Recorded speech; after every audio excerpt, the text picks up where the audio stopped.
Je vous le disais en introduction, la semaine passée a été riche de par les propositions que la liturgie nous a faites.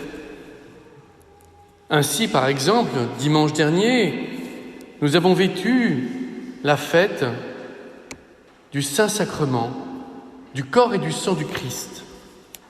Et grâce à la communauté des sœurs, après la messe, nous avons pu prendre le temps d'adorer. Cette semaine, comme le rappelle ma chasuble aujourd'hui, nous avons fêté le Sacré-Cœur de Jésus, vendredi, fête capitale pour nous chrétiens, dont nous n'avons pas fini à mes yeux de percevoir toute la profondeur. Et hier, le cœur immaculé de Marie. Ainsi, cette semaine, 2 fois, nous avons fait référence au cœur, le cœur de Dieu. Ce cœur qui nous aime, comme le disent certains mystiques, avec une maternelle paternité.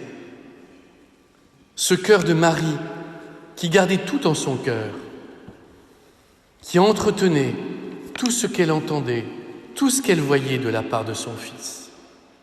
La question qui se pose à nous, à mes yeux, quel miel avons-nous fait cette semaine de ces différentes fêtes? Qu'avons-nous retenu de ces différentes fêtes? En quoi ont-elles transformé notre quotidien? Plus j'avance et plus je rencontre de chercheurs de Dieu, et Dieu sait qu'ils sont nombreux, plus je vois leur soif de vouloir vivre la vie spirituelle au quotidien, au jour le jour. J'appelle cela une vie spirituelle existentielle. Et cela nécessite un véritable travail, tout comme dans le monde. Ainsi, quand nous sommes jeunes, nous faisons des études, nous accumulons des diplômes. Quand nous travaillons, pour nous tenir à la page, il y a ce qu'on appelle la formation permanente. Le travail dans le monde nécessite un apprentissage. Eh bien, il en est de même dans la vie spirituelle. Il y a un apprentissage au quotidien de ce que nous sommes appelés à vivre. Et pour cela, s'appuyant sur l'Écriture, s'appuyant sur les grands saints, sur les mystiques, l'Église nous propose nombre de pistes, car il y a des pistes qui sont des pièges et qui en fait nous empêchent d'avancer. Ainsi, par exemple, en vous parlant, je pense aux apôtres autour de Jésus lors de la transfiguration. Immédiatement, ils disent « Allez, établissons 2 tentes et demeurons ici ». Nous avons tendance à vouloir que tout soit permanent. De là vient notre malheur. La vie est changement, la vie est mouvement, la vie est impermanence. Ainsi, je pense à Poitiers. Pendant des siècles, on a appelé à Poitiers la ville aux 100 clochers. Et il devait y avoir 100 clochers. Aujourd'hui, nous en sommes loin. Des clochers ont disparu. Et je pense à des amis qui ont acheté une maison Grand Rue où leur cave est bâtie sur les fondations de l'église Saint-Michel, près de la cathédrale. Cette église où se trouvaient les chanoines. D'autres églises sont devenues des restaurants, des appartements. Cela veut-il dire que la vie chrétienne a disparu à Poitiers? Bien sûr que non. La vie chrétienne continue. Nous sommes appelés sans cesse à nous adapter, à comprendre que rien n'est permanent, à avancer.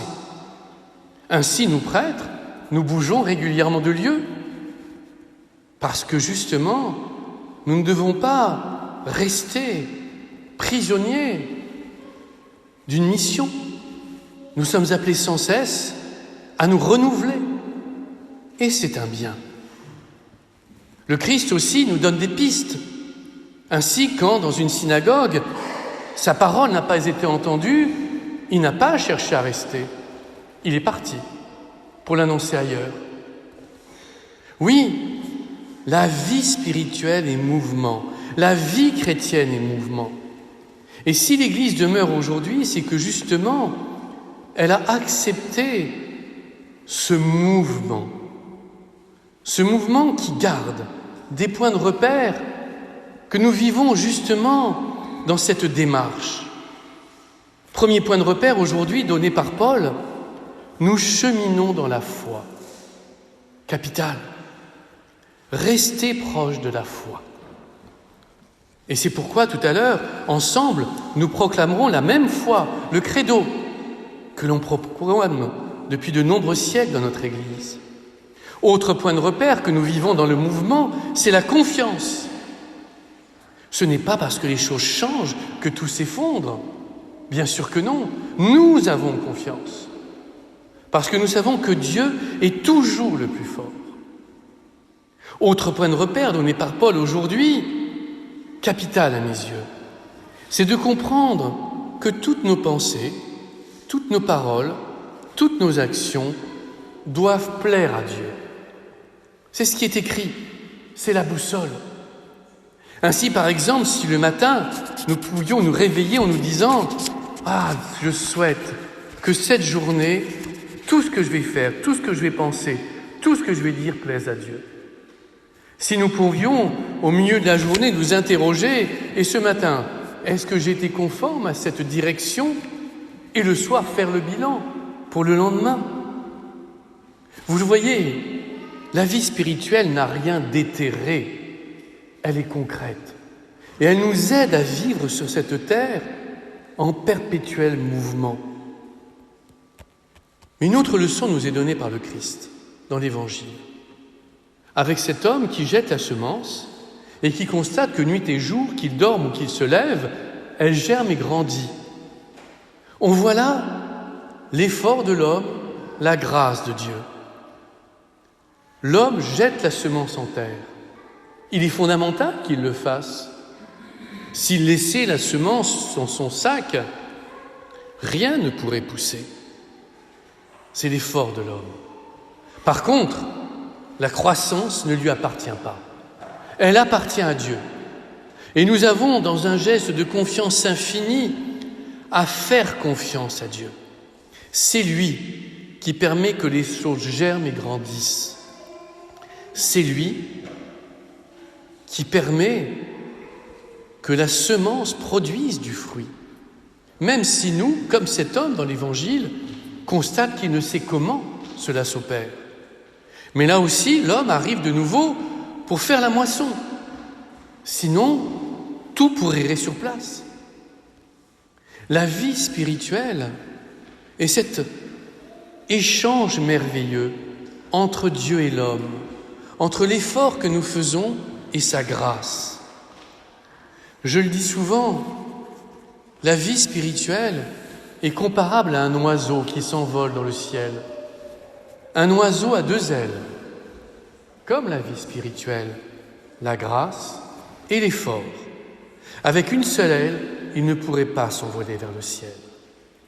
Alors oui, aujourd'hui, alors que nous commençons ce temps dit ordinaire, pensons à toutes les nouvelles nominations qui s'opèrent dans notre diocèse, aux prêtres qui bougent, aux ceux qui ne bougent pas mais qui ont de nouvelles fonctions.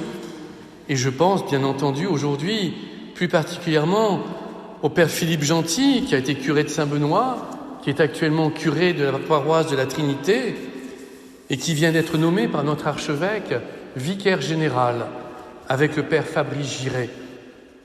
Oui, dans le mouvement, les choses changent. Laissons-nous porter, faisons confiance, ayons la foi. Amen.